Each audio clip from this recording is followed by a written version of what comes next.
The proceeding will start. Welcome to this public evidence session with the House of Lords EU Security and Justice Subcommittee on post-Brexit police cooperation. We're very fortunate to have two witnesses with us this morning. Sir Rob Wainwright, the former head of Europol, and Deputy Assistant Commissioner Richard Martin, the National Police Chief's lead for Brexit.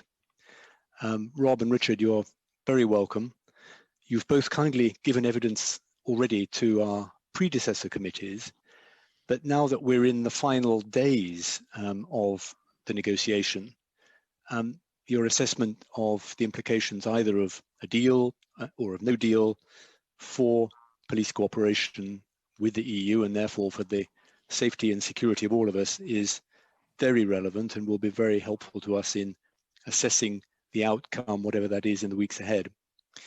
So as you know, this is a public session. It's being broadcast. We will take a record and we will send you that record for correction.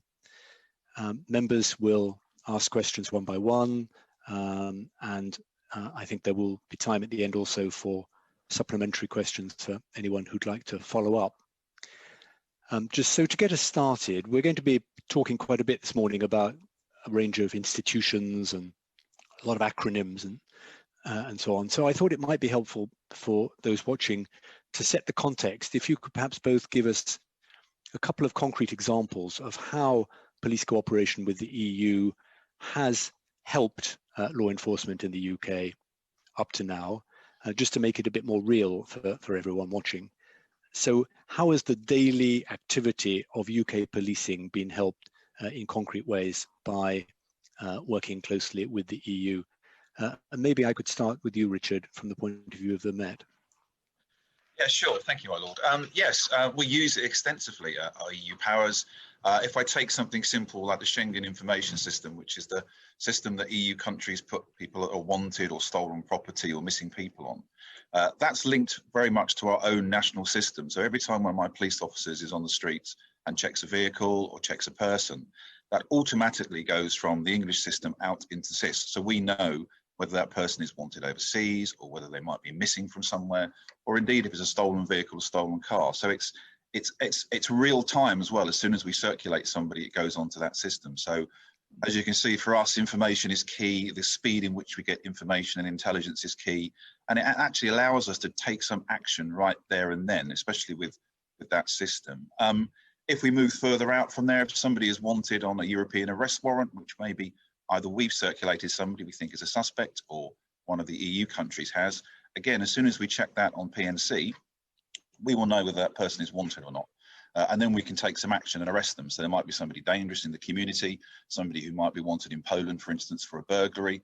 My officers straight away can arrest them, take them into custody. That obviously diminishes any risks they may pose to anybody in our communities. And then the process of extraditing them out to their own country to face justice takes part in that. Other areas such as ECRIS, which is the Criminal Records Convictions Exchange, means that if my officers stop somebody or somebody's in custody, we can check to see if they've got previous convictions, if they're dangerous, and obviously we can use a legal basis then to deny them bail, for instance, so they're not on the streets committing more crime. And I guess one of the newer elements is PRUM. So PRUM is a electronic version that allows us to search DNA that's taken from crime scenes, etc.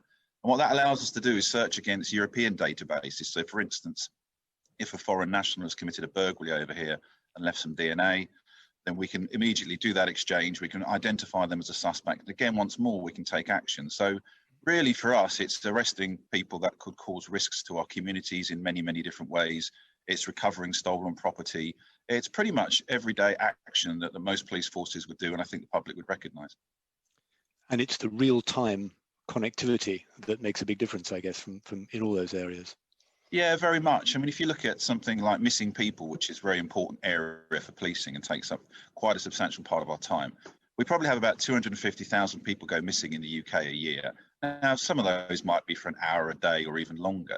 But as soon as my officer goes to a place and takes details that somebody's missing, puts them onto our own computer instantly, that is available to 27 member states to see. So if that person has gone overseas, instantly they can be stopped, they can be found if foreign law enforcement do a check. So yes, real time is really important for us. Rob, from your vantage point sitting in Europol, how would you say that the EU system was sort of practical importance to British policing? Yeah, well, Richard, thank you, Chairman. Richard, of course, has given some very good examples of how it affects UK policing at a practical day-to-day level. If you go up the food chain of how criminal activity works, major organised crime syndicates trafficking drugs to the UK or smuggling people, large cyber criminal syndicates operating on the darknet, for example, then yes, through institutions like Europol, the UK is able to run some 5,000 or more cases a year, all of them very significant in scale, huge global dimensions, and ultimately, in many, many cases, in my experience, leading to significant results, takedown of those cybercrime darknets, websites, dismantling of large criminal syndicates. I think the point is, from the examples on the street of London or other parts of the United Kingdom, all the way through to these large global criminal cartels, for example, the context here that we've been seeing, of course, is a quickening change in the global criminal landscape, one that has become much more identified with its international nature, the increasing cross-border movement of criminals and terrorists, and indeed their illicit commodities. And that more and more, therefore, the criminal impacts in the United Kingdom and indeed other European countries are shaped by a globalized criminal economy. And that, of course, has therefore pushed a demand within UK policing to reach out much more for more effective coordination with our European partners. And that indeed has led to, of course, the reason why we have much greater use by the UK law enforcement community of all the range of instruments that we've mentioned already. And the story really of the EU's engagement in this area over the last 10 years, I think is quite a success story of one part of the EU, at least, in the way in which it's met that rising demand and led to the significant growth in very practical pan-European measures to meet that demand. So from the databases that Richard was talking about to this large-scale coordinating platforms at Europol and indeed other areas, I think the UK policing community are indeed getting very real-world impacts and benefits from its engagement currently with the EU. Thank you very much indeed. Right, that sets the scene very well, and we shall dig down into each of those areas. I pass the floor now to Baroness Finn. You're on mute, Simone. Thank you very much indeed, and good morning, Rob and Richard. My question is very simple, straight to the point. Basically, if there is no agreement between the UK and the EU on police cooperation, what does the policing landscape of the UK look like on the morning of the 1st of January 2021? Would you like me to take that first, or? Yes, Richard, if you don't mind taking first, that'd be great. Thank you. Yeah, I guess from a practical policing point of view, of course, policing will continue and carry on, and we will use the fallback measures that we've been honing over the last sort of 12 to 18 months, Council of Europe conventions and elements like that. I guess the big difference will be that our work will be slightly more complex, though, because anything that builds a delay into a system, and I think we were talking earlier on, weren't we, about real-time information, we won't have it real-time in the same way that we do now if we leave without a deal and we lose those tools. We will be relying on different systems, different databases, agreements with partners over information sharing. It will add more complexity to the landscape. It will make things more bureaucratic, less visible, slightly slower than they are now, and we'll have to obviously rise to meet that occasion, but it will be more complex than it currently is. Thank you very much. Rob, do you have anything to add? Yeah, I mean, Richard, of course, will be much more on top of the detail than I am, but from the 1st of January, of course, the UK law enforcement community will have done its homework, will be working very carefully for some time now on what the contingencies look like. And these, of course, will be, I'm sure, in position ready to go on New Year's Day. And they will provide, I think, some mitigation for for the effects of losing these instruments. Richard mentioned the Convention of 1957. Of course, we have Interpol, which is somewhat similar, although in important respects markedly different to Europol, but nonetheless a global platform for an international police cooperation, and a range still of bilateral liaison officers around Europe that the UK policing community have. So, it's important that we don't exaggerate and say that we'll go down to nothing. That will not be the case. That said, I agree with Richard that taken together, these will not fully compensate for the loss of access to EU systems, many of which, of course, are unique in nature. They might have not have developed in the first place if they didn't add real value to what was already in place, of course. And they cannot be easily replaced or replicated, certainly not by providing the same benefits. Richard talked about the importance of speed, of transmission of data and intelligence. Some of that will be lost. The uniqueness of some of the systems. I think also there's a wider point. I think what's at stake possibly is a loss of strategic resilience in the UK's community. What I mean by that is that, to give a very specific example, if a sexual offender in Germany, for example, is wanted by the authorities there, the German authorities suspect he might have fled the country and is somewhere else in Europe. Now, if he knows he's traveling on a flight to Heathrow or going to the United Kingdom via other means, of course, Brexit or no Brexit, the German authorities will alert the UK authorities, of course, directly. Very often, of course, by the nature of this growing cross-border dimension of how criminals operate, you don't know where they've gone, of course. And the point of such a comprehensive system like the Schengen Information System and what Europol provides is to provide that strategic resilience, that wherever he may pitch up, you have instruments that can help you identify and see the unknown, actually, and provide you with those hidden connections that are otherwise not revealed. And so there is something about how we might lose a touch of that strategic resilience, which is important as we try to fight this modern nature of crime, especially. Thank you very much indeed. That's really helpful. Thank you. Okay, a lot of issues there. Lord Polak. Thank you and good morning. I suppose that we would all like to believe that, and sincerely hope, that for the safety of all citizens, that the good and close relationship will not just continue, but actually will grow. And I hear the point you make about the strategic resilience, but I presume, even though Europe is all come together in this regard at the moment, but the plane may be going to the United States, or the plane might be going to somewhere in the Middle East. So one presumes that there will be that connection and that connectivity still continuing. But can you think of specifically any other sort of EU policing measure that perhaps so important and vital to UK law enforcement that we would perhaps miss out on, other than the strategic resilience you've mentioned?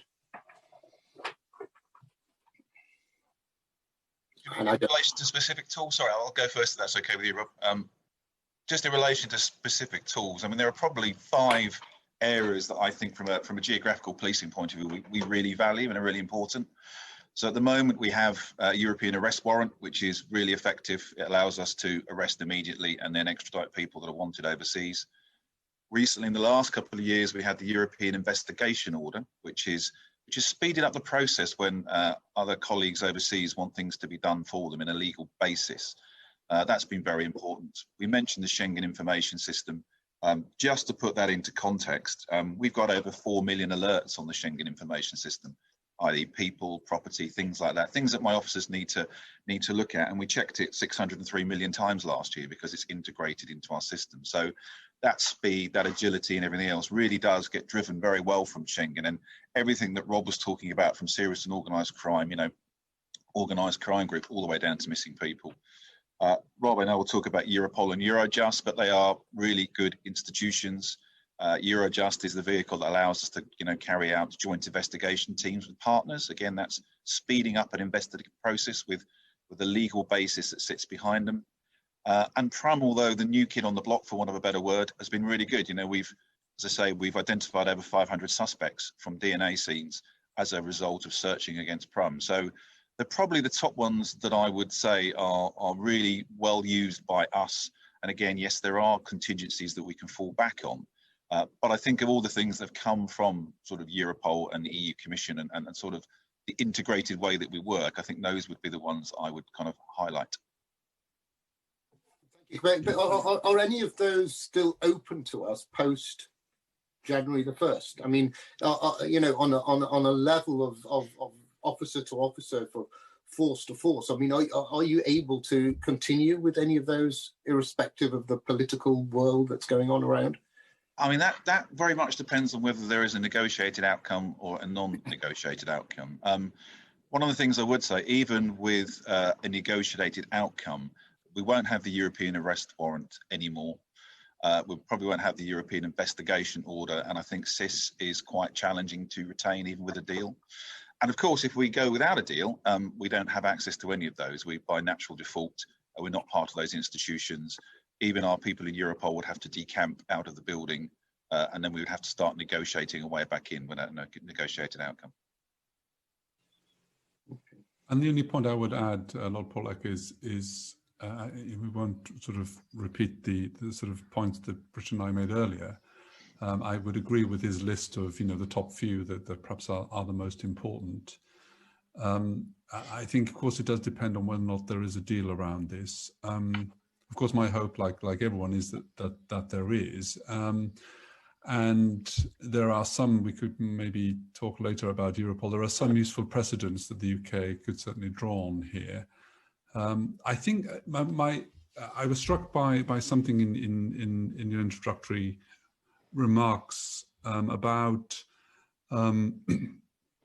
you'd expect some, you know, the cooperation still to grow and expand further. That's a good point, I think. We're at a stage now, the 11th hour, where what we need, of course, is some kind of level agreement that gets us to a point of helpful transition and continuity. That might give us not quite the same as what we have now, but sets in place the broad framework of what is still pretty good. I'm still hoping that is the case. That doesn't have to be the end of the story. If we can just get to 1st of January with a workable agreement, of course, we may then look ahead to a period beyond that, where the relationship can, of course, continue to grow, not least because we remain neighbours with a shared requirement and enterprise to tackle crime and terrorism, of course. So it won't be the end of the line. It just needs us to get to a point where we can manage this perhaps difficult point of transition in our relationship. Thank you. And my last point, which is will be a simple yes or no answer, I guess, is that have you made those points? Have you been able to make those points to the government and the negotiators?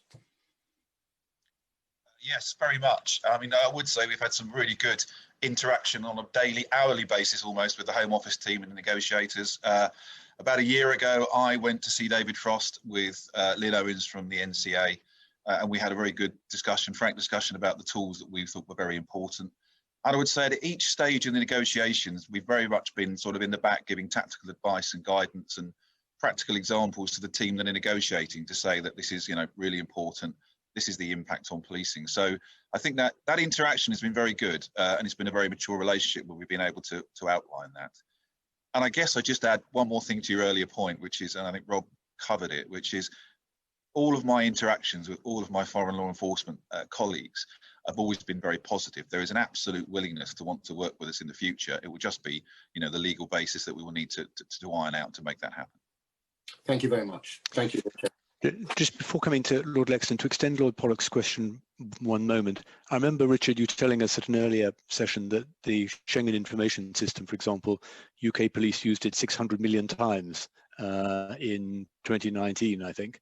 And I don't know whether it's the case that we either have full access to it or zero access to it, or whether there is some intermediate sort of non-member state partial access that allows us some connectivity.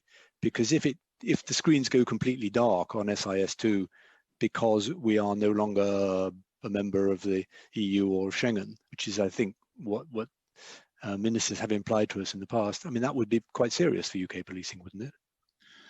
Yes, I mean, in relation to your earlier point, we are either in it or not in it, for want of a better word. There is no sort of halfway house. You're either in Europe and in Schengen, or you're not. So if it is switched off, obviously all the work we've been doing over the last 12 to 18 months is getting policing prepared. So what we're calling double keying, we're putting the most important alerts that we have on SIS also onto the Interpol system, so that if it literally is switched off at 2300 hours on the 31st, then actually policing will still have access to those alerts that we consider to be the most important. And we've been working quite hard with the NCA to get policing to that position. So I'm comfortable that we have on the systems what we need. But yes, it is still a capability gap and a massive impact for us. Thank you. Lord Lexton.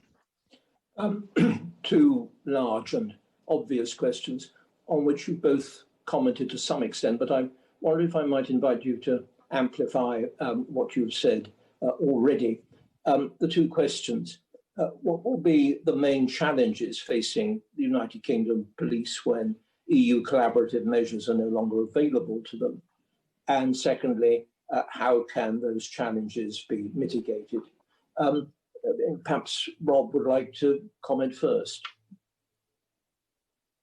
Yes, thank you. I think, well, loss of intelligence first, maybe I would put at the top of the tree. What does that mean? It's important to caveat that by saying that impact would be felt much less on terrorism.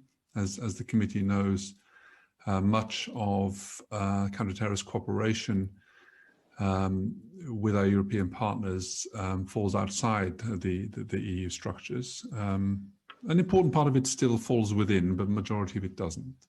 But loss of intelligence certainly would be strongly felt in areas of serious and organized crime, cybercrime, any other areas. Less intelligence means you're seeing less of the terrain of serious criminal activity that you're seeking to police. You simply go darker in your view and vision. And that has implications because, of course, it diminishes your tactical opportunity to engage with the problem. You see less criminal activity, so you have fewer opportunities to control it. In tactical terms, even those opportunities that you still have, you have fewer instruments available to do something about it because you're no longer part of this sort of pan-European cooperation measures that are available. And you have this strategic loss that I was talking about earlier around your resilience, but also your ability to, of course, influence the way in which pan-European cooperation measures grow in the future. So I think it's, those are the main challenges. I mean, they can be mitigated by, turning to alternative sources of information sharing and intelligence, of course. I mentioned the important caveat around terrorism. In organized crime, Interpol has some, helpful, important capabilities to offer, and the bilateral liaison officer network will continue to grow as well. I think across the board, in all those aspects, you're getting slightly less punchier version of what you have now, frankly, but it at least mitigates for some of the loss, I think. Thank you. Richard? Very much echo what Rob has said, really. I mean, that sort of filters its way right down to the front line around intelligence and information. That's going to be always critical to us to understand the picture and to understand the threat. Without the information, it's very difficult to have a proper example of it. But that said, though, in mitigation, there are Council of Europe conventions where a lot of the things we can do now, we will still be able to do. I guess my sort of strapline's always been, but it does build delay into the system and probably makes things less visible. We've obviously done a lot of work. He talked about mitigation. So, there are third-party countries in Europol, and they are still able to influence operational, decision-making. I don't see any reason why we couldn't still do that in the UK as long as we've got a reasonable footprint there. And the other thing, of course, was the International Crime Coordination Centre, which we've funded and has been up and running now for about 15 months, has really driven activity around using European tools and getting forces and officers to a much bigger understanding about the tools that are available to them, and indeed, even those ones that we may have to fall back on. We've just got funding to start a national extradition unit, which we will have up and running before the end of December. And the idea of that is if we do fall back on Council of Europe conventions on extradition, because we won't have the European arrest warrant, that comes much more complex. So we will have operational teams now working from the International Crime Coordination Centre to be able to coordinate, arrest and extradite individuals. So we'll make it more streamlined for forces as much as we can.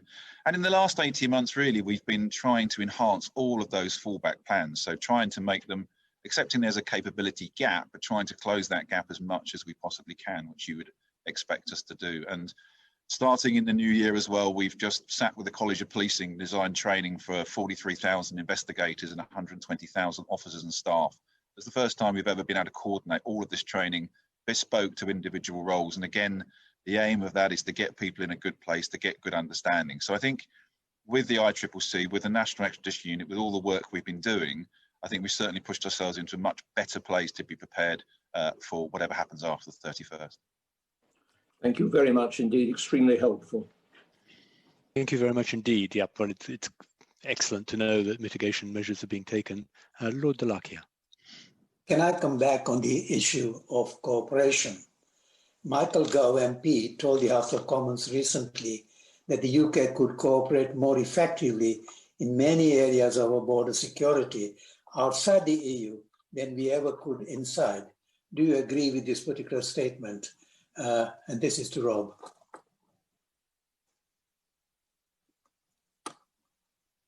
Well, I guess that if we have more freedom, of course, to set our UK border control policies that are outside the EU's framework, particularly in the area of the extent to which you restrict freedom of movement, then it potentially gives you more options, I suppose, in terms of managing, therefore, your border security. Although I should stress that's not the frontline area of my expertise.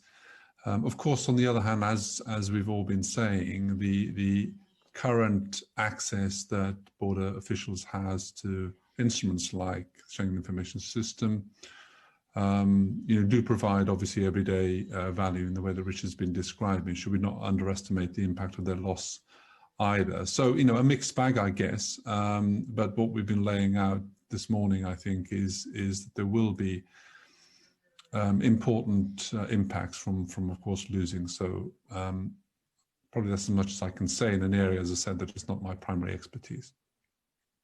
I think there are issues like human trafficking, matters relating to child sexual abuse, and cyber crimes have got international dimension. Do you think our effectiveness will be affected on this sort of issue if there's a lack of cooperation between EU and UK? Well, those examples that you mentioned, of course, very often have important features that go far beyond Europe in terms of, the source countries for people that are trafficked, United Kingdom, for example.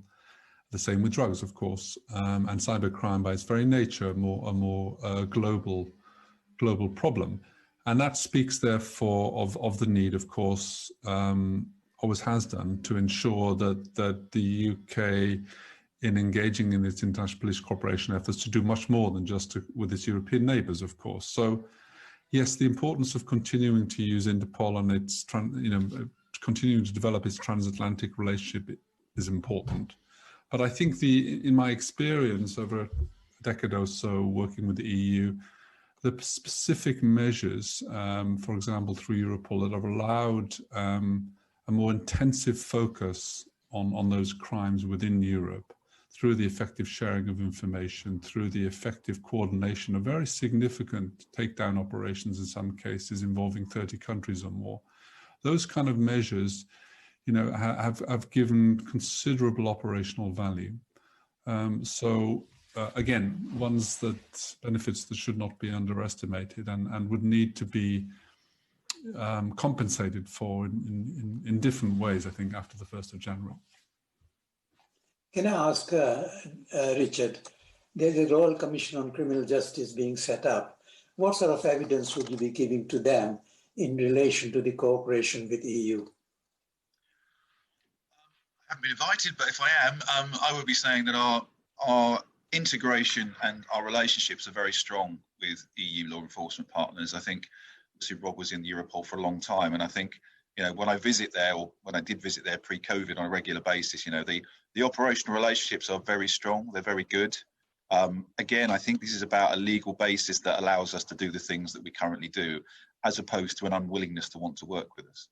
And I think that's a lot about influence. It's a lot about the way that British policing is still seen as, you know, very, very high on the scale of effective policing, you know, forces, for want of a better word. So I think I would be saying our relationships are very strong. We just need to make sure, I think Rob called it strategic influence earlier on, we need to still have the ability to project our influence, I think, overseas, because that would allow us to pick up the information, the intelligence and the systems to be able to tackle some of those global matters that you discussed. I just wanted to put my final question. I've just been looking at some of my emails that just came in, and there's an organization called Best of Britain Limited, which is responsible for data control survey. And it has effectively shown that of the over 8,000 people who were recently interviewed, 79% of people support the active cooperation between our country and EU. And 79% of people who are the leave voters also support this particular thesis. What do you think the government has got it wrong? I don't know who wants to come into it. Probably neither of us, actually. I suppose it's quite a political question. Well, I won't speak for Richard, but I won't comment on government policy in relation to that. I mean, it reflects, I guess, a public desire, of course, that you know, the effects of some of our cooperation with Europe are important to British livelihoods, and in this case, what we're talking about this morning, Britain's security, of course, which underlines the importance, I suppose, of hopefully our reaching a negotiated settlement. Thank you. Thank you, Lord Chairman. Thank you very much. I'm going to pass the floor to Lord Arbuthnot. Lord Chairman, thank you. First, I declare an interest in that my wife is Chief Magistrate of England and Wales. To some extent, you've answered this question already. It's about what happens in the event of a no-deal Brexit. The government has told us that it has well-developed and well-rehearsed plans in place. And you've told us about some rather encouraging work that you've been doing over the last 18 months. But I have two questions, and I'll ask them separately. So the first question is this. Richard, you referred to the double keying working with the NCA to put some of your work into, for example, Interpol. What sort of proportion of the work that you do has been double keyed in that way? Numbers-wise, it's been those people that are wanted overseas and those people that have been missing for some time that we've put on the basis that, you know, if somebody in any of those countries comes across those individuals, then they will know there's a red notice for an arrest, for instance, or a missing notice. So it's not the same kind of system as SIS, but what it does is it is an alert system. So we've probably put on a couple of thousand, I think, that are the main ones that we think are key. And what we're doing every month is reviewing with forces individually who they've got missing, who they've got wanted, certain details around that to put on. So we've even got nearly 7,000 new licenses for Interpol so that forces can use the Interpol system a lot more. So that's all been about preparation and getting those elements there for, you know, the 31st in case it does get switched off. Yes, I see. Okay, thank you. And the other issue I'd like to ask about is extradition, because you referred to the National Extradition Unit. Could you give us a bit more detail on that? How would that work in the event of no deal Brexit?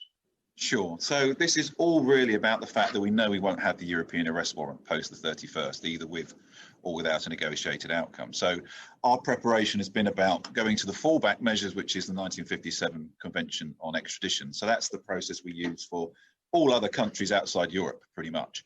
And it is more complex because what it means is that the people have to be physically arrested, physically put before magistrates' court in London, and then obviously the whole process of extradition takes place.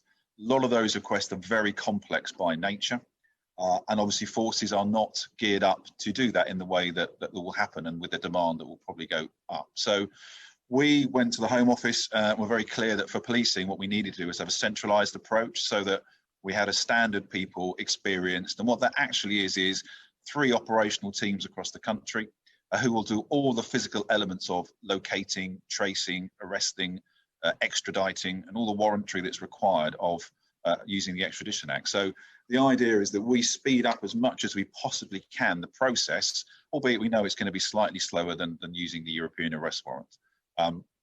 And of course, one of the negotiations that's going on at the moment is trying to secure the Norway-Iceland agreement, which I'm sure you will know about. And for us, that's good. It's not the same as a European arrest warrant, but again, it gives officers the ability to make an arrest on the ground without a warrant in the way that you can do with the European arrest warrant. So we know there are challenges. We know one of the wonderful things about the European arrest warrant is that there's not a nationality bar on extraditing people, whereas obviously with the 57 Convention and the Norway-Iceland, I suspect some countries may refuse to extradite their own nationals if we want them. And then obviously there's a process with the Crown Prosecution Service then for us to look at how we might prosecute over. So we'll have about 40 staff in total doing that, but we are confident that's going to really allow us, or allow policing across the country to really up its game around this and be prepared. So overall, these well-developed and well-rehearsed plans that we've been told about, what's your overall assessment of them? I think they're in a really good place. I think we know there'll be a capability gap, and there is no getting away from that because some of the systems aren't the same.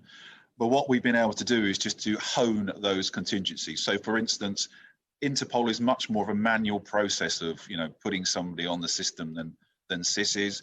So we've done some work with the National Crime Agency to semi-automate some of those elements. So the sort of whole mission here, the team that I've set on this, has been about, let's find a way not to increase workloads on forces that are already busy.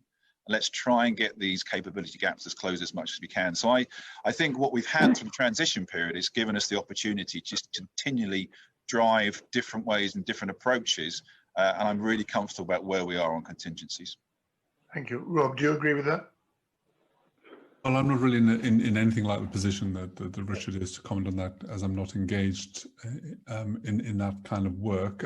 It's encouraging, though, isn't it, to hear that?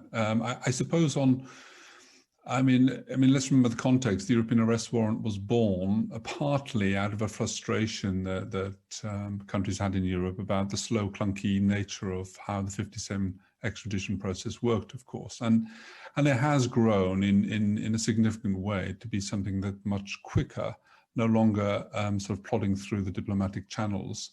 But what I think Richard is describing, of course, is that there is perhaps a more modern way to refresh those instruments so that we don't necessarily have to go back to something that's as slow and clunky. And indeed, no doubt, Richard and his teams will have learned a lot, actually, from how the European arrest warrant has worked, and as much as possible can borrow the benefits of that. So I'm not surprised to hear that the sort of modern British policing capability is indeed to be ready for something like this and to make the best of what we can do. And so we're somewhere in between, I think, about going, not quite as good as it is now, as Richard made very clear, but maybe not going all the way back to how it had to be 20 years ago. Thank you very much indeed. Thank you. We're going to come back shortly to European arrest warrant with Lord Rowlands, but before then, could I ask Lord Anderson of Swansea to take the floor? Yes, thank you, Lord Chairman. Yes, slow and clunky, a second best. You've mentioned that already you have fairly regular consultation with the Home Office in general.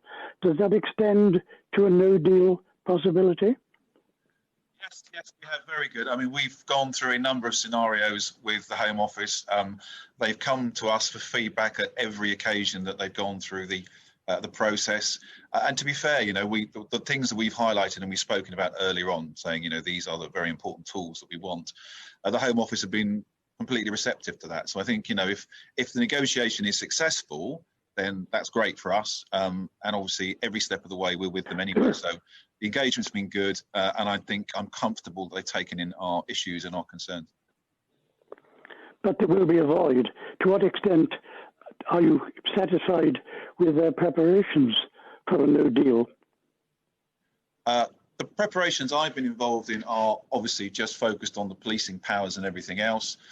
We have them in place. The thing that, of course, the capability gap tends to lead to is that there's a lot more manual elements to some of these processes that we once enjoyed. So there will be more work on forces, and that's one of the reasons why within the International Crime Coordination Centre we've been driving this activity to minimise that. So from a contingency placed point of view, you know, at 2301 on the 31st of December, policing will continue. The ICCC will be running as it is now 24/7. We will have all of our plans in place. We'll be there to support forces in whatever they're doing. We'll have the National Extradition Unit there ready to help people be extradited. So although there is more work, and as I said before, you know, there is a capability gap, I'm very comfortable with where we are and the preparation that we've done. So capability gap, cooperation will continue, but it'll be less smooth, it'll be more clunky, and it'll be second best. Definitely less smooth, definitely more clunky. Yeah, not the same capability we have now, again, which is why we're trying to close that gap as much as we can. Thank you. Could I perhaps just ask if you could give us a little bit more detail on this International Coordination Centre, which, as others have said, is obviously very encouraging that you've had the time to get that. For example, are other police forces do you have in liaison officers and American liaison officers and others, for example?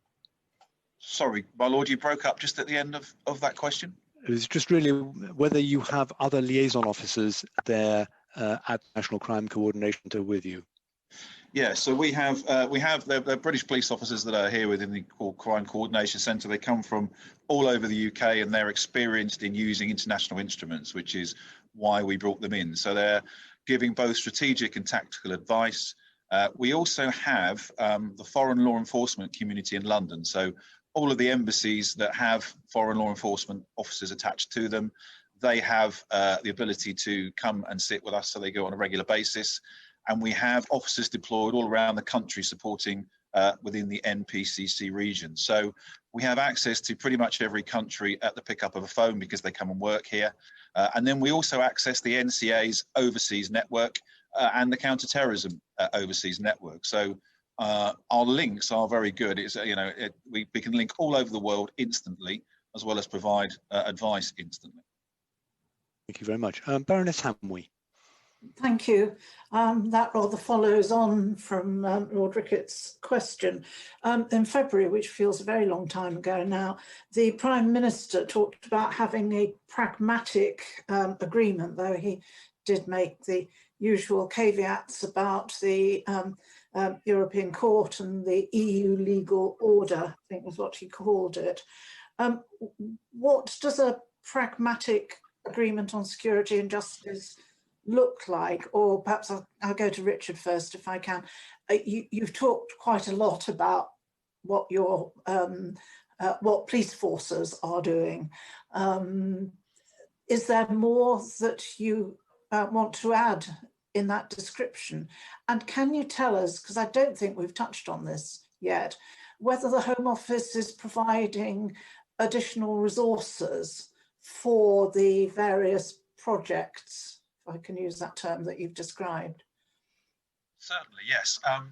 In essence, resourcing wise, if I take your last one first, we got funding about 18 months, 2 years ago to set up the International Crime Coordination Centre. So that allowed us to create this sort of centre of expertise. Very recently, we've just got the funding for the National Extradition Unit, hence the reason why we are now recruiting, and they will be in place by the end of the year, so in preparation for when we exit, which is good. So this is additional new money or new resources for policing to be able to do that. Obviously, the important thing with it will be that we continue to be funded as we move into 2021 and beyond. And the other piece, of course, is that it has allowed us to do a lot of the work that we've done when I was talking about streamlining processes and designing training. So from a resourcing point of view, it's been extremely useful. We've now created something, I think, that policing probably always needed, but didn't realise until we obviously entered this challenge. So that's the funding. Sorry, and your first question was linked to that. If there's anything more that fits within this aspiration of a pragmatic agreement. Yeah. So pragmatic for me is trying to maintain whatever the legal framework is maintaining everything I can currently use would be wonderful. And I guess really in relation to anything extra, one of the things I think will impact on policing is mutual legal assistance. So, we're going to go back to a much more bureaucratic physical letter writing, if that's the right word, approach to legal assistance. Of course, that adds in time. I think we've estimated it adds about 8 to 10 hours to an application than it does currently. So that's something that I think also ought to sit centrally. And obviously I've been badging the Home Office to fund that element so that we could pick that up for policing as well. So we haven't had that funding yet. It's something I think we ought to have, and I think it's something that would really aid policing. But other than that, I think they have been very supportive. They've allowed us to do all of the work that we've done in the last 18 or so months to get policing to where it needs to be. Good, okay. And this caveat about the court and the EU legal order, is that likely in practice to prove a stumbling block? I guess that's for the negotiators. I mean, I'm, you know, from a pragmatic policing point of view, there is always a court for a right of appeal wherever that may sit. So for us, I mean, it's really a matter for them. I mean, you know, it's not really something I can comment on, I'm afraid. Okay, fine, thanks. Rob, if you have anything to add to that about pragmatism, we'd be glad to hear it. But can I add to that a question about any bilateral arrangements? You mentioned bilateral liaison officers. I realise I'm not clear about what scope there is for the 27 to enter into bilateral arrangements, given that they are and will remain part of the EU. Yeah, sure. So in terms of pragmatism, of course, we're dealing with a very pragmatic part of life here, in the business of security, the business of tracking down and arresting criminals, preventing terrorist attacks. So, you know, there is a sort of real world driving need to get this right. But that sort of sense of pragmatism, of course, will be felt on both sides, because it applies as much to our European friends and neighbours as it does to the United Kingdom. And of course, we all know that. I think there's a recognition that the legal and political challenges that we face to getting the right kind of deal, and Richard's spoken a little bit about those, you know, they are important precedents that might be difficult to overcome, and we shouldn't underestimate them. I think in pragmatic terms, however, the UK's leaving the EU is without precedent, and in the security domain, it's the closeness, the proximity of the UK's engagement in the European security environment is also without precedent.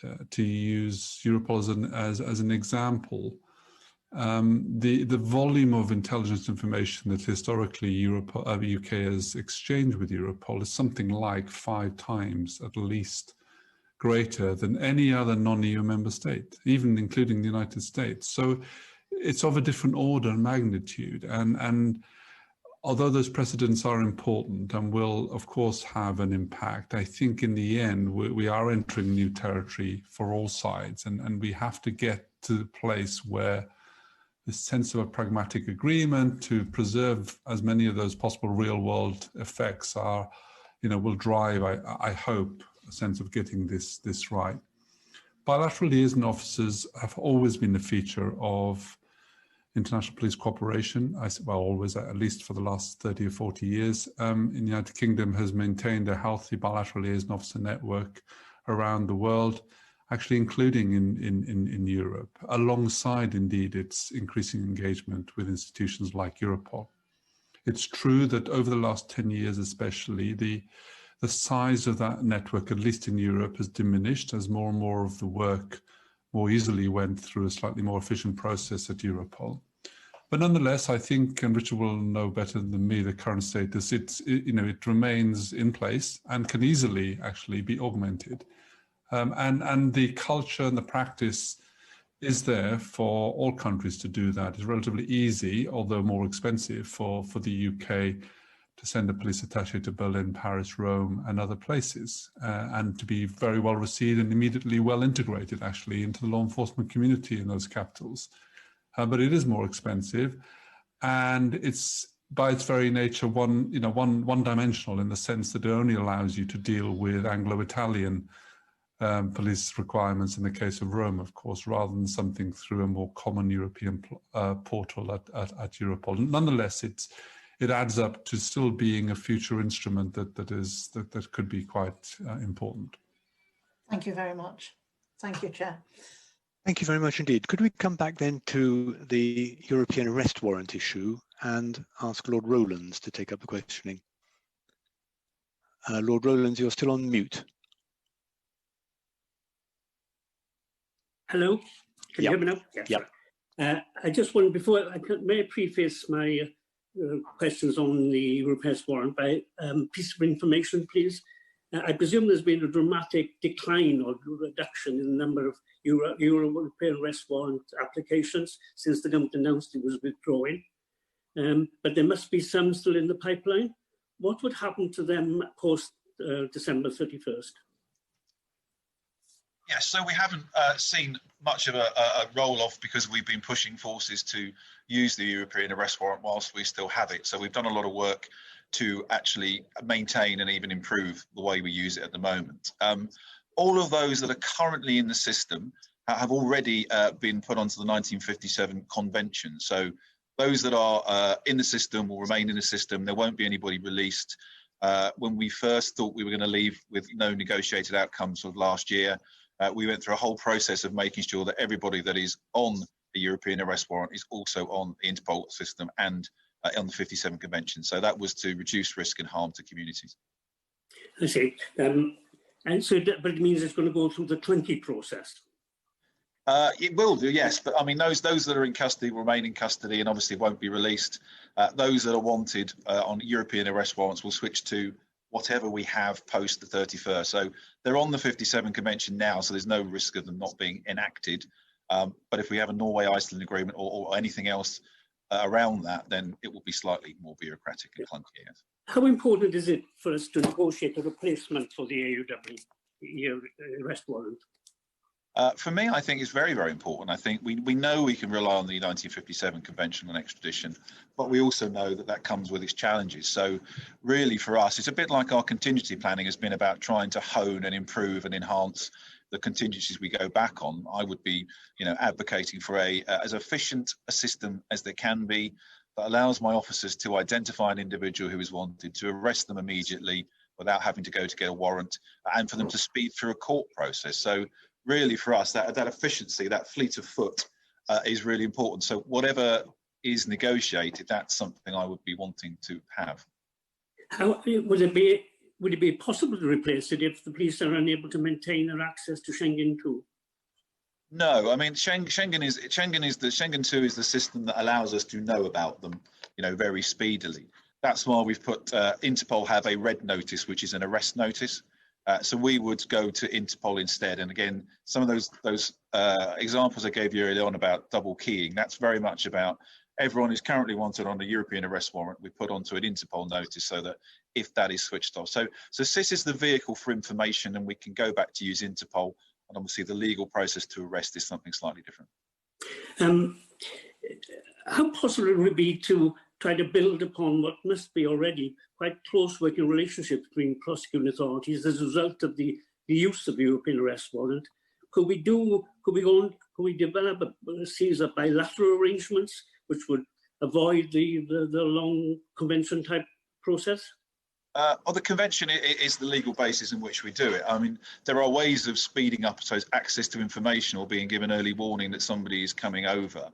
The court process itself is the court process. So that's really for Crown prosecutors to try and drive that piece quickly as well. So I think there are ways to speed it up, but I think it's still a clunkier version than we would expect. And of course, with the European arrest warrant, we can still extradite people here to face justice. And some countries like Germany don't have that in their constitution if you don't use the European arrest warrant. So that would involve more work and more liaison between Crown Prosecution Service, overseas prosecutors to prosecute whatever that offence is overseas in that territory. Is there any danger we're going to go back to the old cost of the crime scenario? I hope not. I think that will be about effective relationships with people. I think all of our overseas partners still want to work with us. There is a legal basis to extradite people. Yes, it might take a little bit more time, but actually, our willingness and our reach overseas, I think, will make sure that that does not happen. And even here as well, I know I've been asked before about, will this be a safe haven for criminals to come to? One of the reasons why we've pushed so hard on getting the Interpol notices on, and the International Crime Coordination Centre has worked with forces, is to make sure that in the ideal situation, what I don't want to see is extradition dropping. So if people I would like to maintain the same numbers even without a European arrest warrant, because what I want to make sure is criminals know this is not a safe country to come to if you think you're going to. So, I recall when we joined the European arrest warrant, we collected, I think, some like 60 people from 60 wanted characters from the Costa del Sol. Yeah, yeah. You feel that you will still be able to do that if it arises. Is there still a problem, for example, of people hiding on the Spanish coast? I think there's probably criminals hiding in most parts of the world if they can keep away from us. No, I mean, I'm very much I think our links that we currently have with overseas partners are very good. I don't see a situation where people can, hide on the Costa del Crime. And of course, the National Crime Agency has an enormous network of overseas liaison officers that work very closely with partners such as the Guardia Civil or the Police Nacional in Spain. So that integration is really good. And I know one of the contingency plans that the National Crime Agency have, if we lose without a deal, is a surge in overseas liaison officers that will go into Europe. So they've already identified where it makes the most strategic and tactical sense. So they will be deployed immediately. They've already been trained and selected and everything else. So I think that's our projection. That's our ability to stop there being a Costa del Crime in the future. Have you identified priority areas where you'll be to deal? I mean, Spain, Poland. Yes, absolutely. No, there's the National Crime Agency own the offices, but they've already done a lot of work around threat, harm, risk. Those key places where they need to do capability building. So that's all ready to go. People are identified, and the countries in which they're going to go have already been prioritised. Yes. Good. And finally, may you just help us clarify this Norway-Iceland agreement? How different? Well, can you tell us how different it is from the European arrest warrant arrangements, or? Yeah, it's fairly similar in essence. What the Norway-Iceland agreement does more effectively than going back to the 57 Convention on Extradition is it allows a power of arrest immediately. I think you've probably heard me give evidence before that at the moment with current legislation, if my officer stops somebody on the streets and we have to rely on the 57 Convention, they need to have a warrant to arrest that person, which means running off to a magistrate. So of course it's a really clumsy and ridiculous process, if I'm honest. And what Norway-Iceland does, it allows us to arrest at the time on the place. So actually, it's got a lot of similarities with the European arrest warrant. The only one it doesn't have, again, is that it doesn't mean countries have to extradite their own nationals. They can choose not to. Whereas, of course, that with the European arrest warrant, that's not the case. I'm glad for the evidence you've given me, because I was rather pessimistic about leaving the European arrest warrant. It doesn't sound as if it is as bad as all that. No, I think if we can secure something like the Norway-Iceland agreement, if we can get the circulations right, and of course we had that conversation, didn't we, about SIS being very effective at circulating. If we can improve that, I know the Home Office are working on a new system to share information called iLeap, which is going to be, I think, trying to be similar to SIS. So I think actually it's more about the vehicle to spread the information and the alerts and the awareness. And then, of course, it closes that gap fundamentally. Thank you very much indeed. Thank you very much. Lord Kirkhope. Good morning, gentlemen. I've been going back over the evidence that you gave to our predecessor committee, and I seem to get the feeling this morning that your evidence this morning is rather more cautious. Indeed, I suppose I'm going to put it down to pragmatism, which is probably a very good thing in the circumstances we find ourselves in. But as I think Rob certainly knows, one of those who was involved in putting together virtually all these European instruments that we have regarded as being indispensable, I am a little concerned that we seem to be of the view that we are going to be able to manage very much as we have before, using different tools. Whereas, in fact, the evidence we previously received was that it was pretty vital that we continued certainly to have real-time access to databases. And of course, a lot of these instruments that we've been involved with, PNR, ECRIS, SIS, EAW, and of course using the GDPR and so on, have all been absolutely vital tools in detecting terrorism and criminality. So what I'm really asking you is this, bearing in mind that the government still indicates to us that it expects to have some arrangement in place so that we can at least exchange basic data, how does this seem to you, particularly as we all know that all those instruments and all that data exchange is strictly subject to ultimately European institutions, particularly the Court of Justice, but also the Fundamental Rights Agency and the Data Protection Supervisor of Europe. And also that cases such as Schrems II and the Privacy International judgment, we have had absolutely no comment from government at all on as to what their view is of those and the effect that would have on obtaining data adequacy with the EU. So can I just, I'm not asking you to change your very worthy positions this morning or to question them further, other than to comment on whether you really do think that if the government is pursuing the need for the data exchange, which I believe is absolutely vital for the real-time effects, how are we going to square this circle? What exactly is going to be the position as far as law enforcement is concerned? And do you think there is a chance of that being achieved?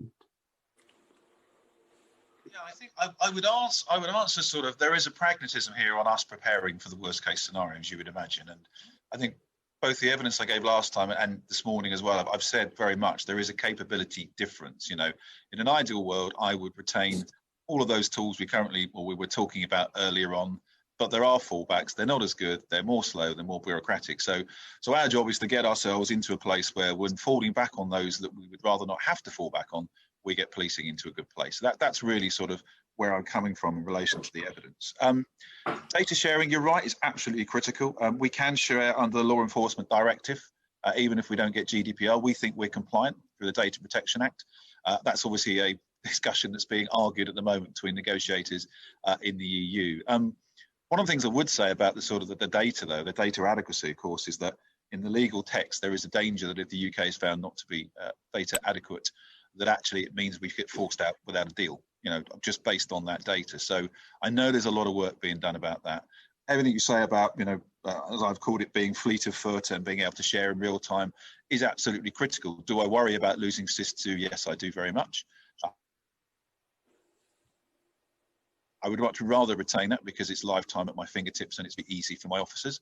But if I haven't got it, then I've got to make do with what comes, you know, closely behind it. So really, the preparation is about making the best we possibly can of the contingencies that will be there and doing what policing does very well, which is stepping up to the mark and protecting its communities.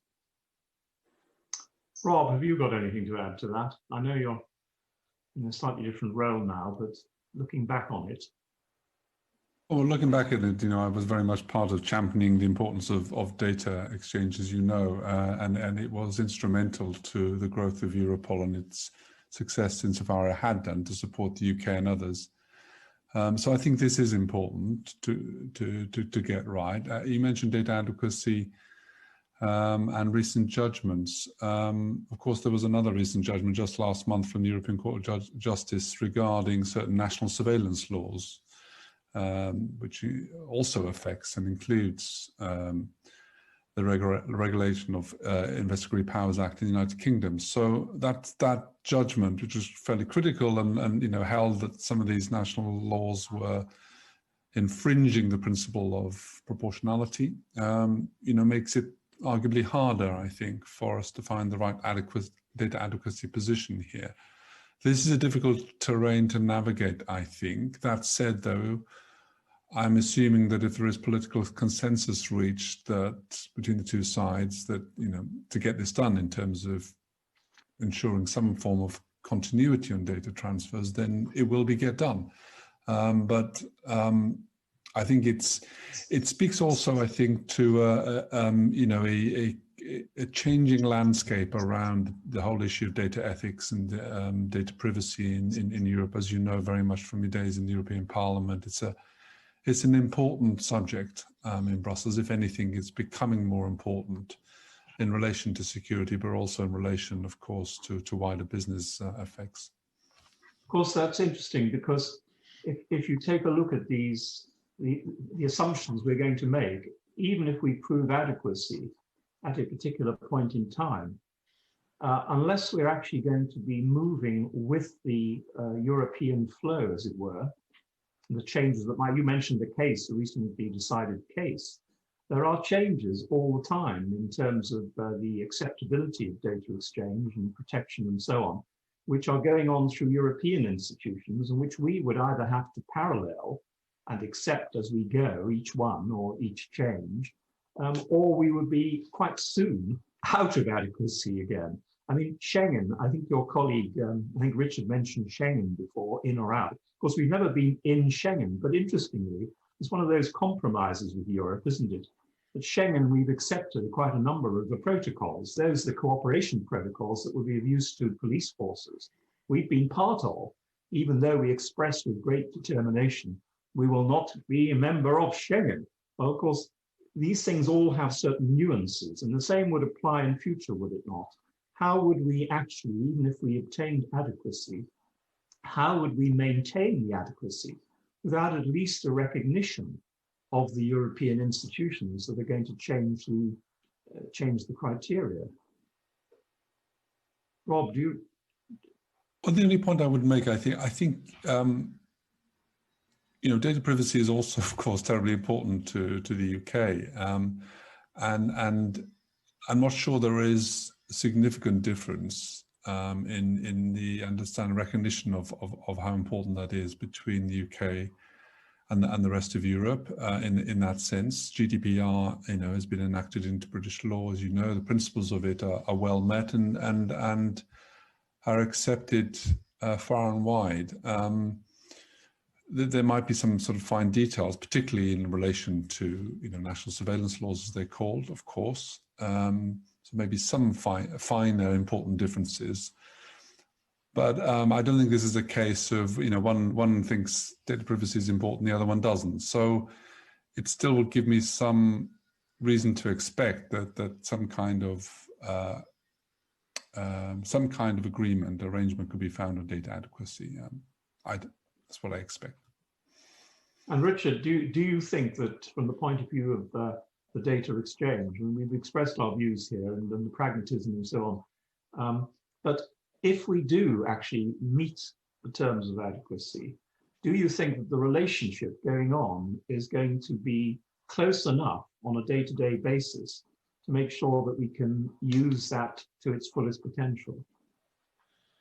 Yes, I do very much. I think that the relationships have not been affected even as we've gone through this sort of transition period and the negotiations, certainly at an operational level with senior colleagues, that integration and working in partnership has worked very well. So I think, yes, if we get the data adequacy agreement, I don't see it, and I don't see us, you know, not benefiting from it and actually making the most we can of it. One of the things we've been very clear with forces as well, and having been able to do the strategic leadership around this, is making sure that we use every opportunity to drive activity in this area, and I don't see that changing in the future. Okay, thank you, gentlemen. Thank you very much. Okay. Thank you very much indeed. Now we come to the last of our first round of questions, as it were, with Baroness Primarolo on the whole Europol issue. Thank you very much. It's been very interesting to hear how much we've moved forward in presentation and preparation for the end of this year. And I wondered if I could just shift the discussion slightly and drill down, perhaps, that the government and the EU draft negotiating text suggests that there is going to be broad agreement on the future cooperation with Europol and Eurojust on the basis of third country arrangements, which is quite complex, and those are the things I would quite like to look at. I really hope that you are right Rob, and that even in the changing landscape with data access, something will be negotiated, because this is going to be crucial to open up what you described as future, the post-transition. What will we do in the future to develop on all the plans that you've outlined this morning? So my first question was, let's assume that we get an agreement on Eurojust and Europol, and that we get some sort of data adequacy arrangements, because we can't exchange the information otherwise, whether we've got agreement or not. What would you see as the next steps to building back to the type of system that we would want to see as a third country cooperating with our member states? Because it can't all be done on a bilateral basis. There's got to be some central point. So let's look forward. What will be the next steps to build back the resilience and the real time that you've developed and shown is so important to us? Who wants to go first? Should we take Rob, seeing as Rob, you were at Europol? Yes, thank you. Well, there's certainly good precedent here. As you know, there are some 20 other countries, if not more, and have different type of cooperation agreements with Europol. A number of those, majority of those, are so-called operational agreements, which indeed does allow for the exchange of operational information.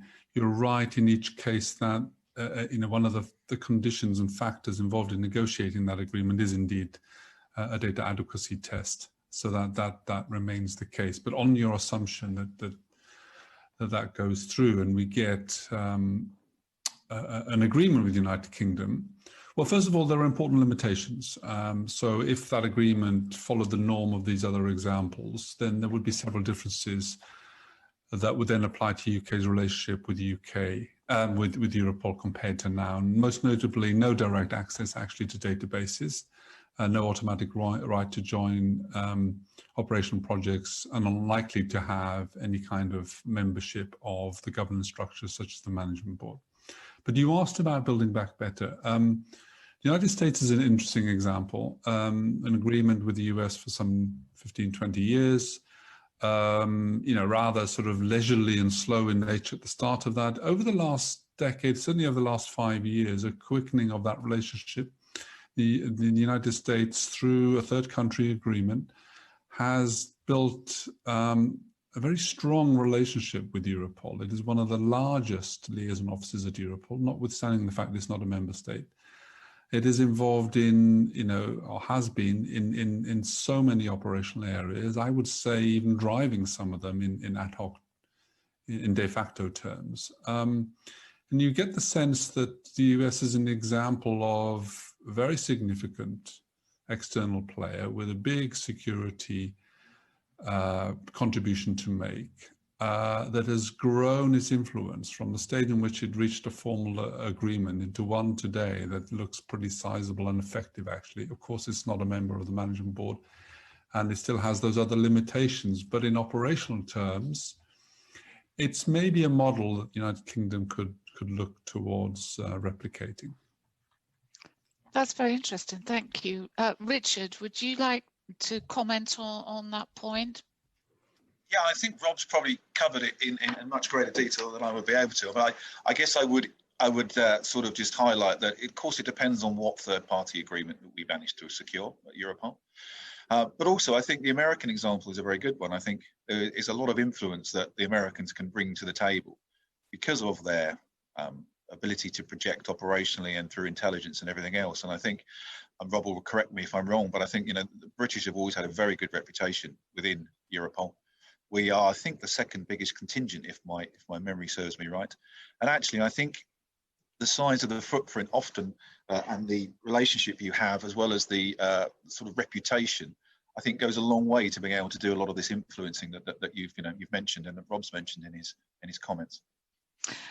Thank you very much. I mean, Sir Julian King, in giving evidence to our committee, warned that the new Europol regulations, because of that, there would be a shift in how Europol's relationships with third countries would work in the future, and that third countries would be in a formal international agreement, and that would be negotiated by the EU side.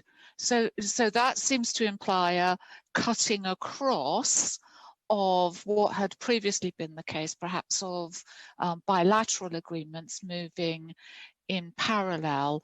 Do you see that as a possible challenge? And if so, how would we get around it? What I'm keen to understand here, just to say to Rob and Richard, is, you know, let's look forward. What do we need to do next to get the best, even perhaps improving on what we've had in the past, and what will be the new barriers that are in front of us? So do you agree with Sir Julian King that could be a problem? Well, it's a notable change, yes, but it's a change to the form and the medium through which a negotiated agreement takes place. In the past, Europol was responsible for negotiating directly with the third country, whereas under the arrangements that Julian spoke about, it becomes the responsibility of the European Commission. In a way, it actually makes it easier in this case, because one could say, perhaps, that the nature of the current negotiations could take that form, or could include that form. And indeed, it makes it easier in the sense that, therefore, it makes it more possible that to translate political will and consensus into direct action in the form of a negotiated agreement. So I think Sir Julian is right to indicate an important technical feature, but I don't see it as necessarily having a material impact here. Okay, Richard, did you want to comment on that before I ask my sort of last point? No, thanks. I think Rob's covered it adequately. Thank you. Okay, I mean, I think the assumption is Europol and Eurojust, and that's what we have at the end of the year. And the obvious question is, well, will that suffice? Well, I presume the answer is yes, it has to. But what are going to be, as my colleagues have said in their questions through the today's evidence, could you quickly summarize where it's appropriate to, what maybe the flashpoints are going to be? You know, we're not going to be in exactly the same relationship. So you've mentioned time and how you've tried to work round access to information for now. But there are still going to be challenges, and anything negotiated going forward is going to take a long time. Third country agreements take years, not months, unless there's something special about us, which there might not be. So can you say, well, on a tick box, well, this is okay, tick, tick, tick, we've got Europol, Eurojust, but actually these are still the outstanding areas? I think, Richard, that's really one for you, isn't it, in day-to-day policing? Yeah, I think on the tick box elements, of course, you know, maintaining a footprint in Europol and in Eurojust are really, really important. To be in the tent as opposed to being outside it, I think, is very important. And I think that allows you to continue working operationally whilst you negotiate whatever that third party agreement may look like. And of course, the influence, as I mentioned before, about having the footprint. The positives are we will still be able to create joint investigation teams under the 1959 convention. We can do it that way, and we can still be invited into them by partners. And I guess that's really where I come from an influencing point of view, that if you've got good relationships within Europol or within Eurojust, and you've got the influence to highlight where there are some issues and some problems, although it is delayed and it is a slower process, actually operationally you can still make it work. So I think for me, those are the tick boxes. I don't want to be kicked out of Europol particularly and then have to negotiate a way back in. It's much better to be in there and then work on it from there. So operationally we'll still deliver. We won't have, as Rob said, you know, we won't be on the management team. We won't have access to or direct access to some of the databases, but actually if we're in there and the relationships are positive and we've got, you know, the good reputation we currently have, then actually we can still work operationally, albeit, you know, not as quickly or effectively as we are now. Okay, That's good. Thank you. Rob, did you want to add anything? No, nothing more. Thank you. Okay. I just want to say finally, look, I was customs minister when we still had our DLOs, and this is pre-SOCA and NCA. And actually dealing with organised crime and the way it moves to a multi-business model, if I can use that word in inverted commas, under the old system was a huge challenge.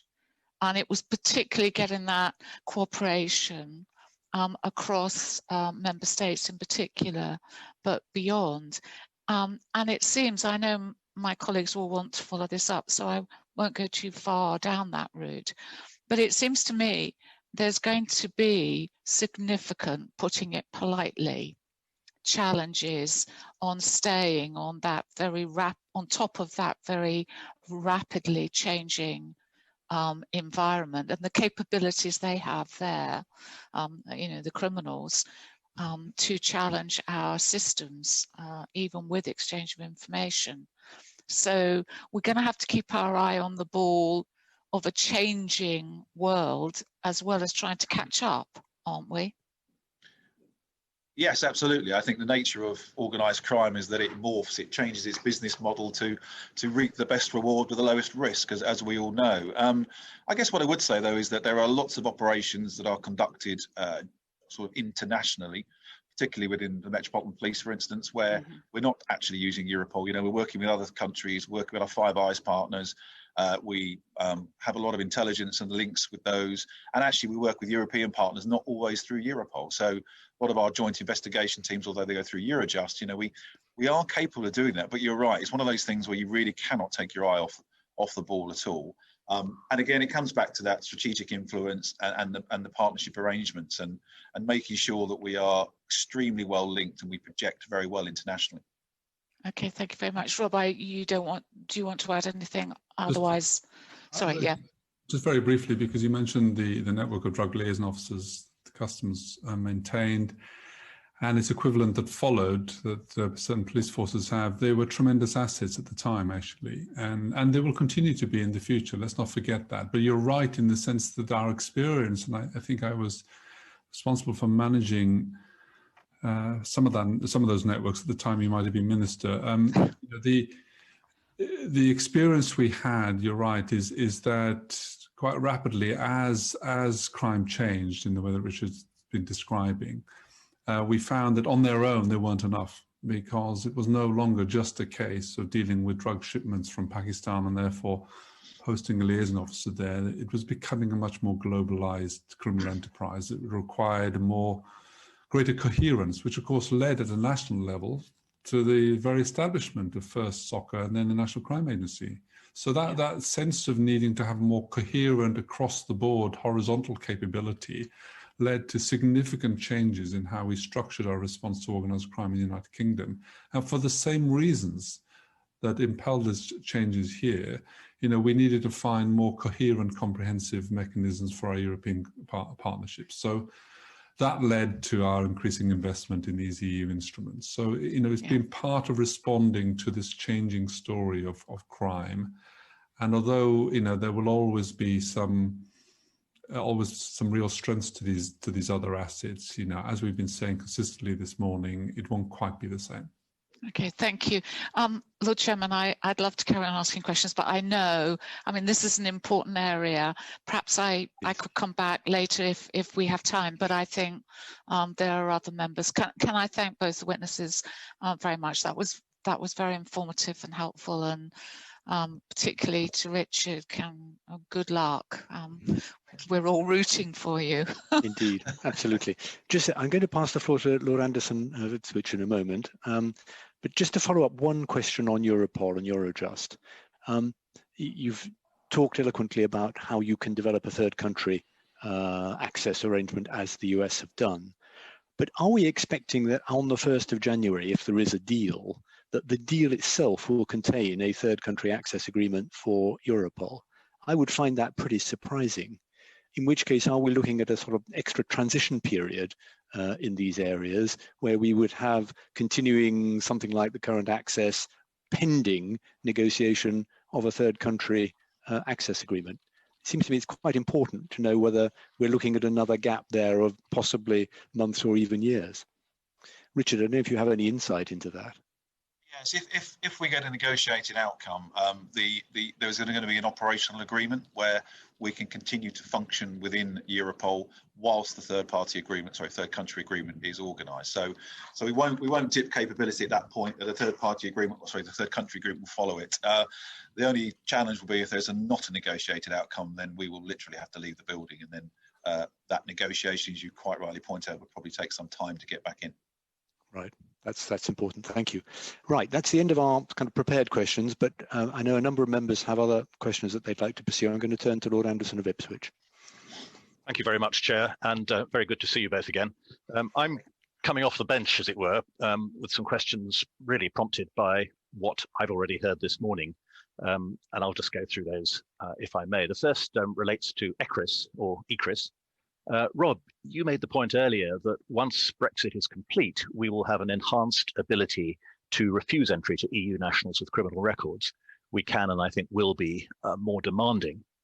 And Richard, you mentioned ECRIS, which as far as I recall has only ever been available to EU member states, as a quick way of enabling your officers to find out whether an EU national has a criminal record. And it strikes me that the information coming from ECRIS must be particularly useful to Border Force, especially since, as I say, after Brexit is complete, we will have this enhanced ability to refuse entry. And I'm interested to understand how Border Force can know that an incoming passenger has a criminal record in an EU country without rapid access to ECRIS. Can you comment on its operational ability from next year, either on its own or in conjunction with the police, to identify EU criminals at the border? Yes, unfortunately, Lord Anderson, I'm not an expert on ECRIS other than the fact we use it, or what borders use it for. So it's difficult. I mean, obviously, the more information you have at the border, the more effective a decision making you can have, whether somebody's got previous convictions or won't be on. I mean, at the moment, we have what we call a Home Office Serious Offenders List. That's on PNC, on Police National Computer. So we will, or they will be able to see if somebody is a serious offender and then decide whether to admit them or not. So PNC will still be there, but of course then it depends on what other system is available. So ECRIS is very important. It's very valuable, as we said before, around previous convictions, and not just people from overseas, but also some of our citizens that have been abroad and been convicted, so that we actually know some of our own people and what kind of challenges they have. So I think I asked your question in relation to that. PNC will still be there. We'll be trying to put as much as we can on there to make those decisions in effect. Richard, anything? Sorry, Rob, anything you'd like to add on that? No, I'm afraid not. It's a good question, isn't it? And yeah, I just don't know the answer. Okay, well, may I move on then? And picking up Baroness Primarolo's last question about organised crime, cybercrime, and so on. I mean, looking at some of the successful cross-border organised crime investigations there have been, and we see them recorded in Europol's annual reports, can either of you give us a sense, maybe with a practical example, for how far third countries, either with or without a Europol access agreement, have been less able to contribute or less able to benefit from those investigations because they have not had full access to the various European mechanisms? Or have workarounds in practice been found, and how effective have they been? I'm looking really for something very practical. We've had in some ways quite a high level discussion, and what I feel I am lacking is some sense from the center of that complicated international investigation as to how different it is in reality when you're on the outside from when you're on the inside.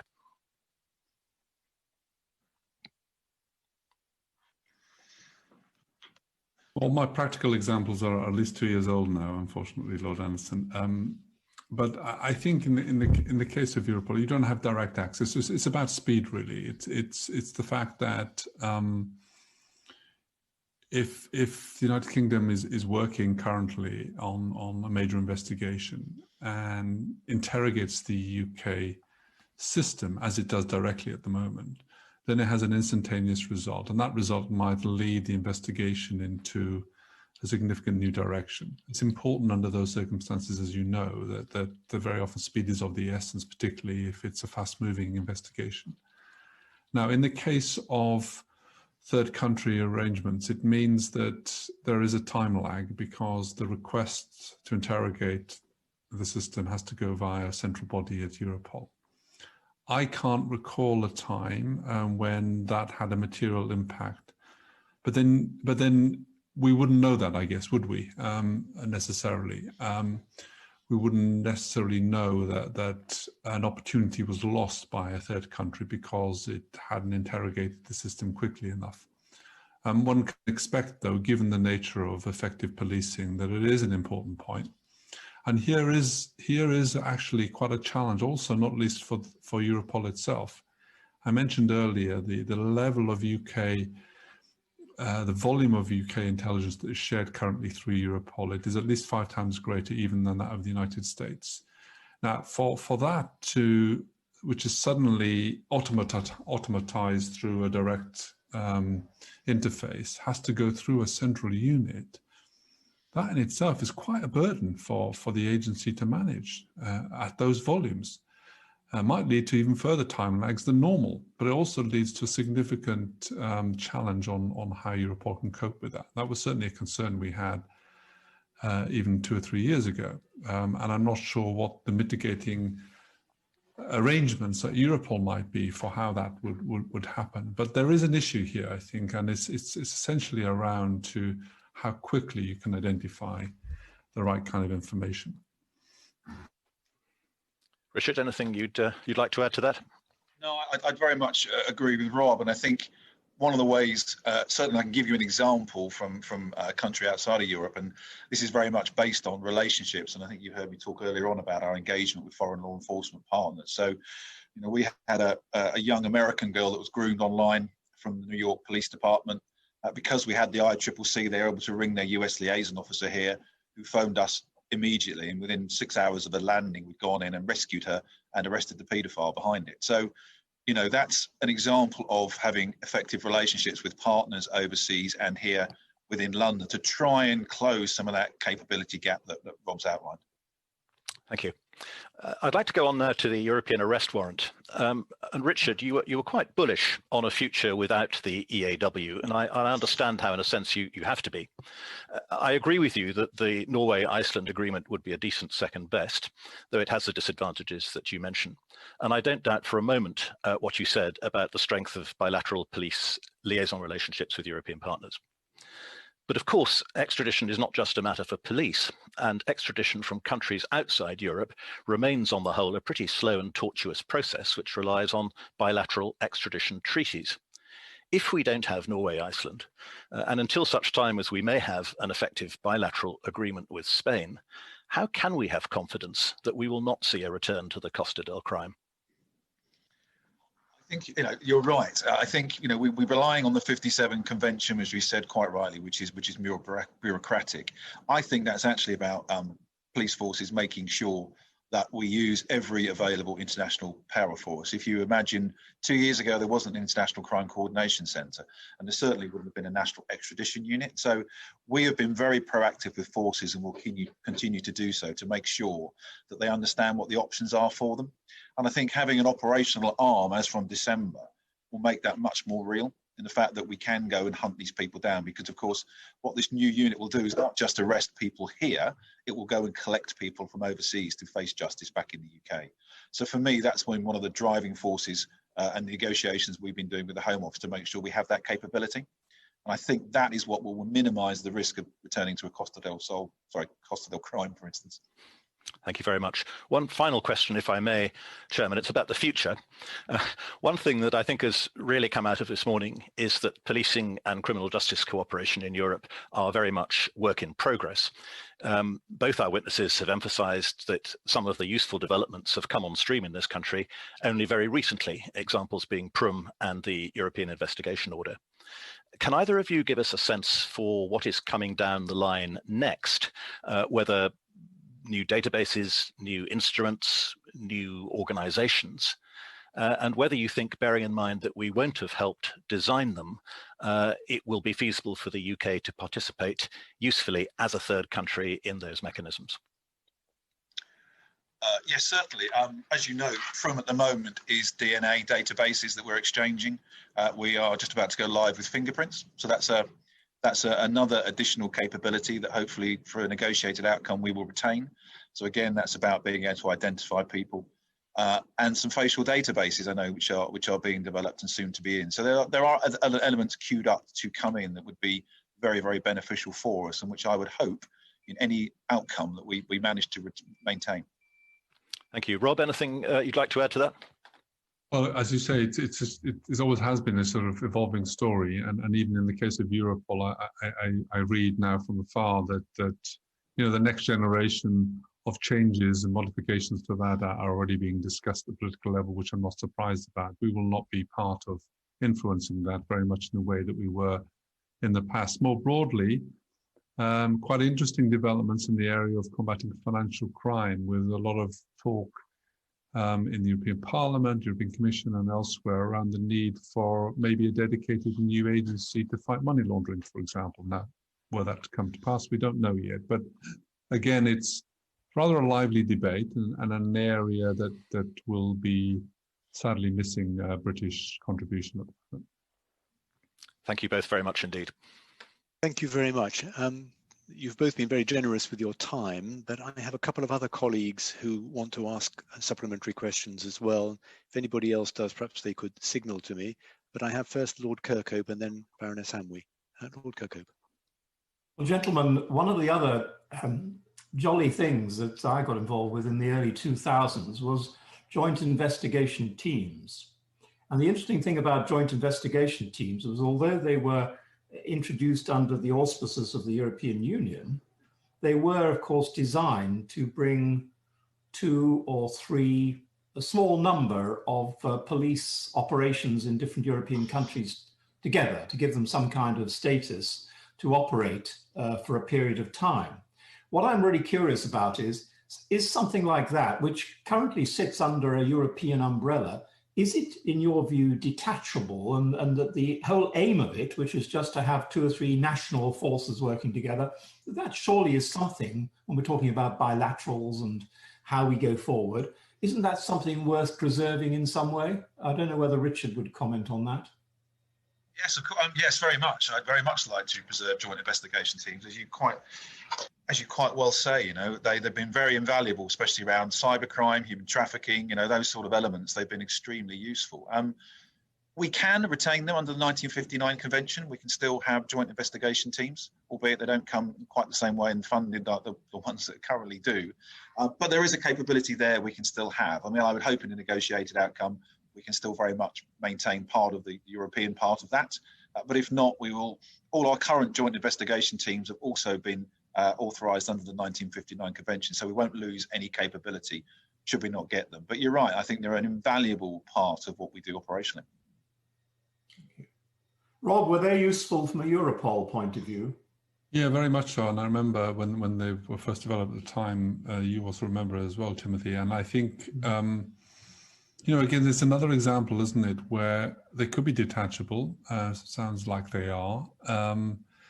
Is an example of where we learn from our positive experience of engaging with the EU and how we can, you know, with some imagination, you know, continue to run, albeit in a different way, with something like these instruments. So, you know, it's also about learning and moving on for ourselves, and what we can do to get the best of that. So absolutely, we should do that where we can. Thank you very much. Thanks. Baroness Hamwee. And if Baroness Gowdy to follow Baroness Hamwee. Thank you.